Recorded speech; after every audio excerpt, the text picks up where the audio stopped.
The story was the brainchild of a gentleman named Brian Ashby. He came up with the idea and the concept and wrote the first draft of the script. He came up with the plan really to use as much historical fact and use as much authentic knowledge as does exist, and we took it from there basically. I think my first comment was it was thrilling and chilling. Mozart's come to Prague to conduct the last night of the Marriage of Figaro in the Nostitz Theatre. And during his time in Prague, he sees things happening and then comes up with the opera of Don Giovanni.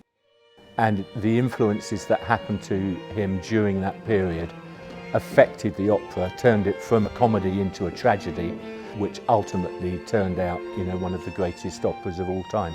It's all about a dark side of greed, of people trying to climb social ladders and then destroying people by doing. And using the Don Giovanni story to create a story out of the film was an interesting concept, and it appeals to a wider market. Mozart himself as a composer, and the music and the operas would be interesting to a small part of the audience, whereas the murder, mystery, the thriller element is more interesting to another part of the audience. So we're combining all those elements to create a broad spectrum of audience for it. Key challenges to making this film was getting it financed. And this will hardly get him as far as Brunn. I mean, we're making this film for £5 million, which in this day and age is a very small amount of money, and it's an incredibly ambitious project. I think the biggest challenges, as always in this day and age, is getting the budget to match the estimated sales figures and to match the funding available. And we started with a much bigger budget and we had to cut it back to make it possible. The other thing was really pulling the schedule down 30 days over 6 weeks, which that required a lot of cooperation from John, and for John, the director, to come on board and agree that that was possible. It's a very tough schedule, but he's quite an organised guy. He storyboards everything, and he's been very disciplined in his approach to every shooting day. Creatively, the most difficult thing really is to do a period film which is authentic enough without getting lost in a sort of languid costume drama which just runs entirely off the back of art direction.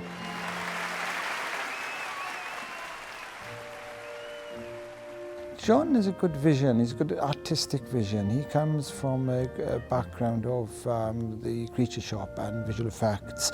And action! Because I want it to look like a modern film and be cut like a modern thriller, obviously we need an enormous amount of coverage. So we're shooting on 3 cameras a lot of the time, 2 cameras most of the time. We're keeping it very, very real. We're using very low light levels, as if a modern film unit arrived in the days of Mozart and shot it using everything available, from visual effects right the way through to modern camera techniques. It works!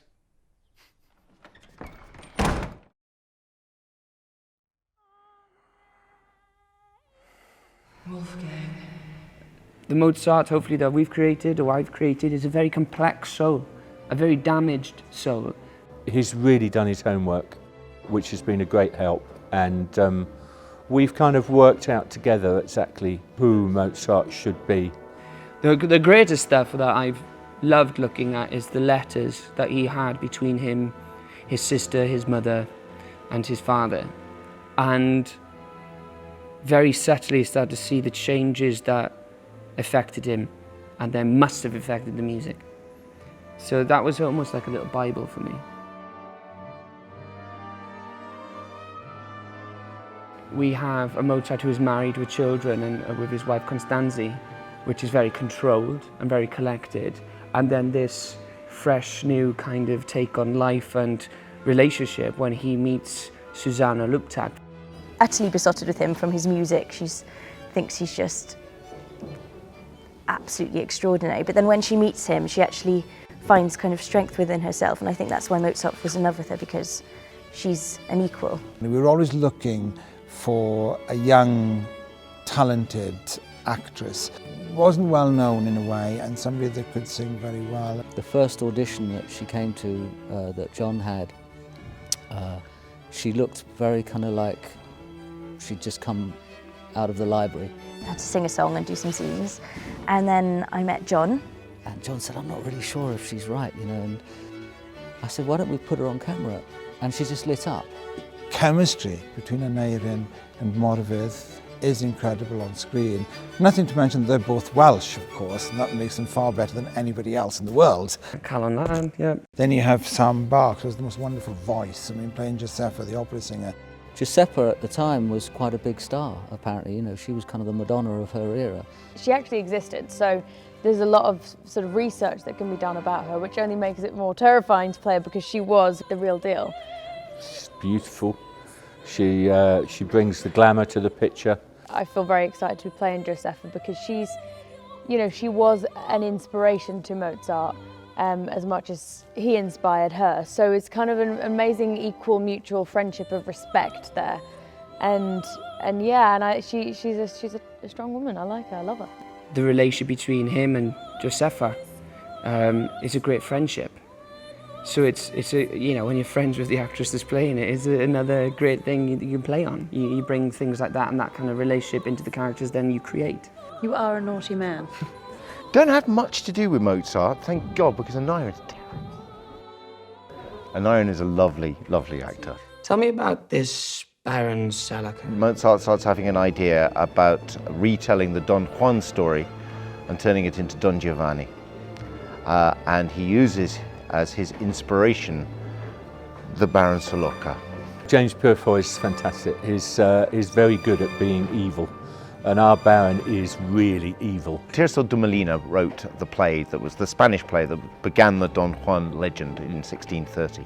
But I think, you know, over the last few hundred years, and certainly over the last 50 years, it's kind of impossible not to look at the Don Juan figure unless you're looking at it through the prism of feminism.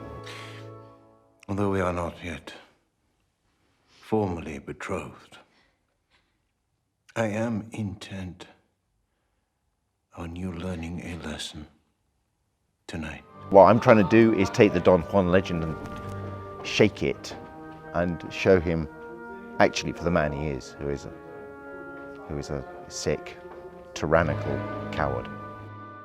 And then capped off by the wonderful Luptaks. The Hell Luptaks are the social climbers. They're out of their depth, they're new money. They don't really know how to behave in this society.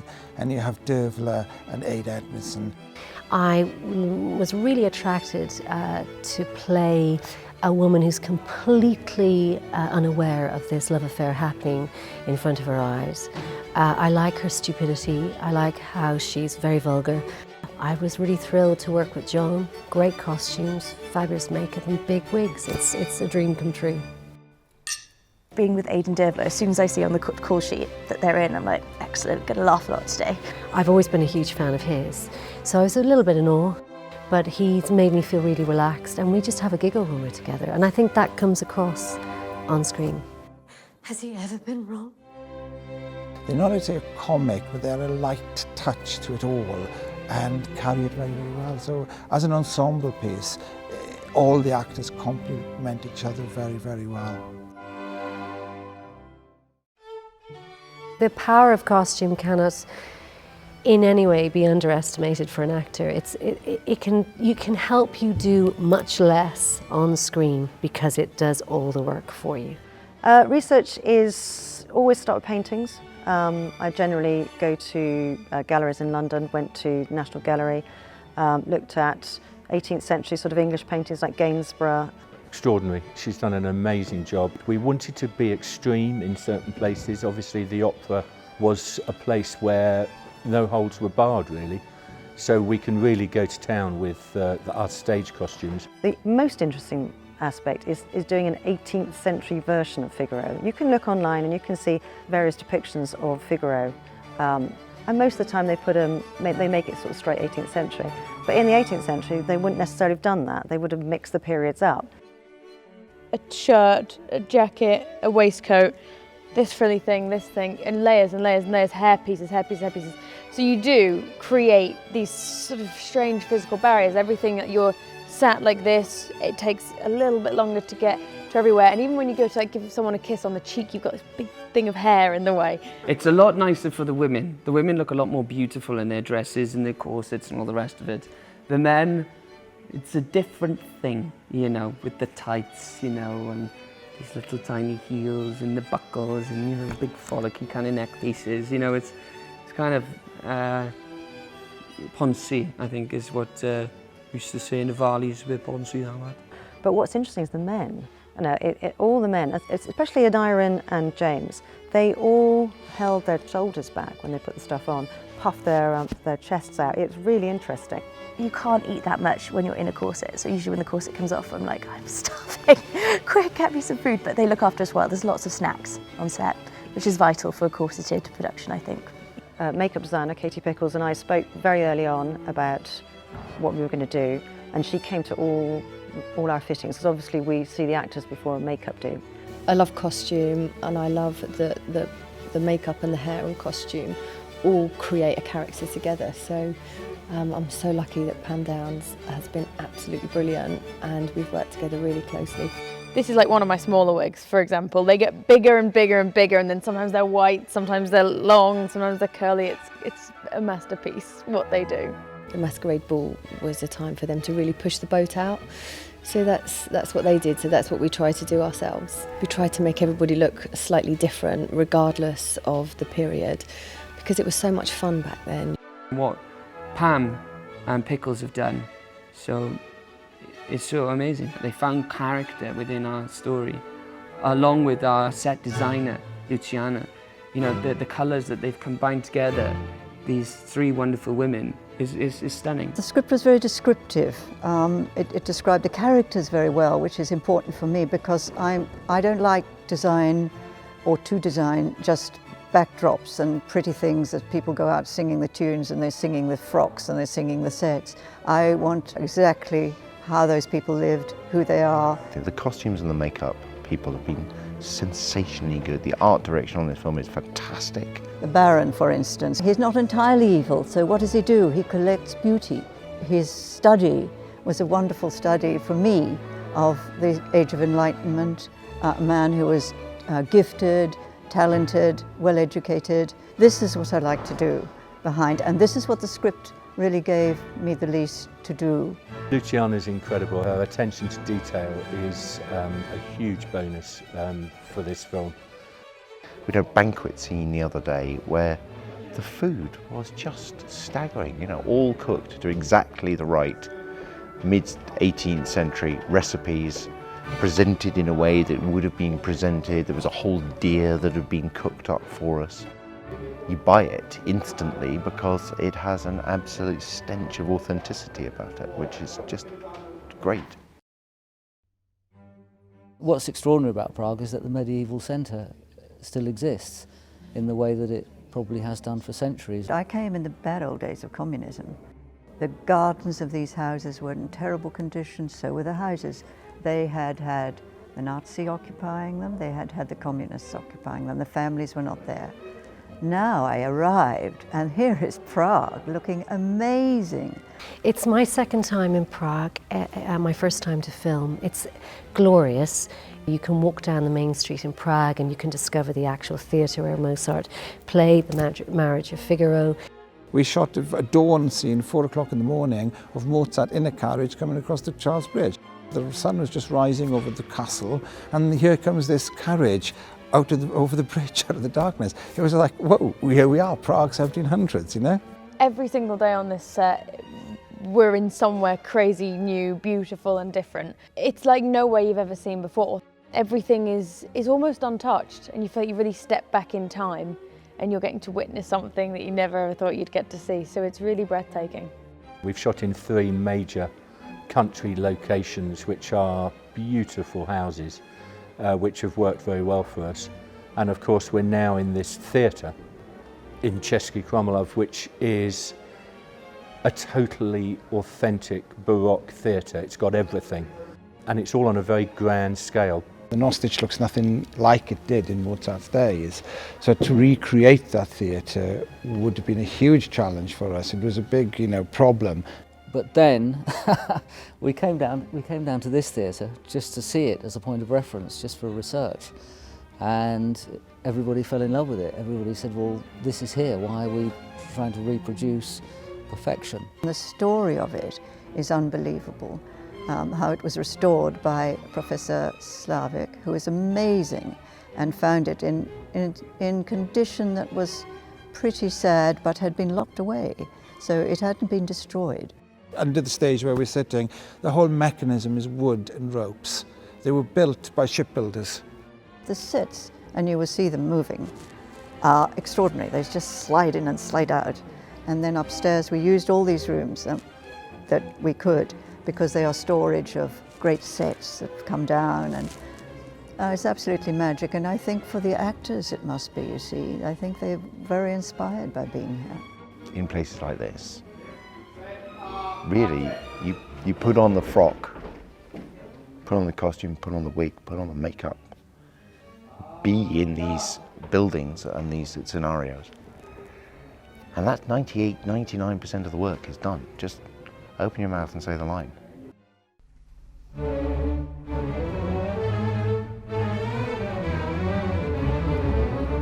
The music is obviously an enormously important part of this film.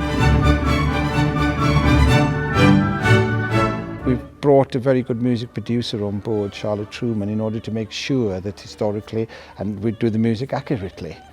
We've had the amazing conductor called Miriam Nemkova, and we've used the City of Prague Philharmonic Orchestra, and they basically play in the National Theatre every week. Singing opera is something I've never done before. I've sung a lot, I love singing, but opera is something I've never explored. She's actually learnt how to sing opera during the time this film is in development, which is really impressive.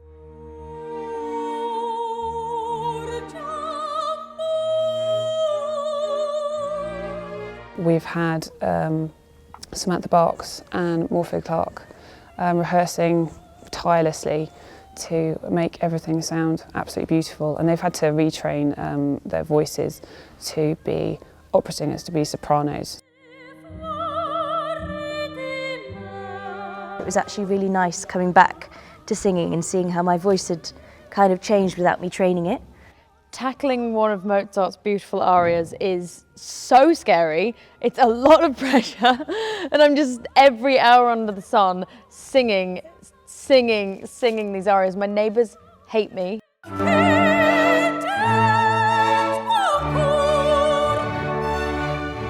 The composer score is going to be cinematic, and it's going to sound current, but it's going to harmonise with Mozart, but it's there to sort of bring out the contemporary cinema element.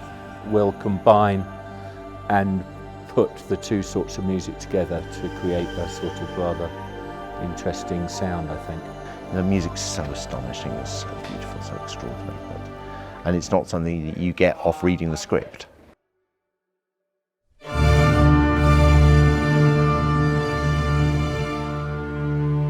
Well, you're the maestro. As a conductor, you have to make sure that everyone, is together. That his conducting is going to be really him feeling how he wants the orchestra to move, so it's really exciting. So you're kind of puppeteering everyone to kind of fall to the ground at the same time. Everyone's jumping, and you've got to make sure that everyone's feet land at exactly the same moment. Through all his research, he's gone and he's looked into it, and he's just taken it on board, and he's doing an absolutely brilliant job. It's very difficult, and I'm never going to be a conductor by a long shot.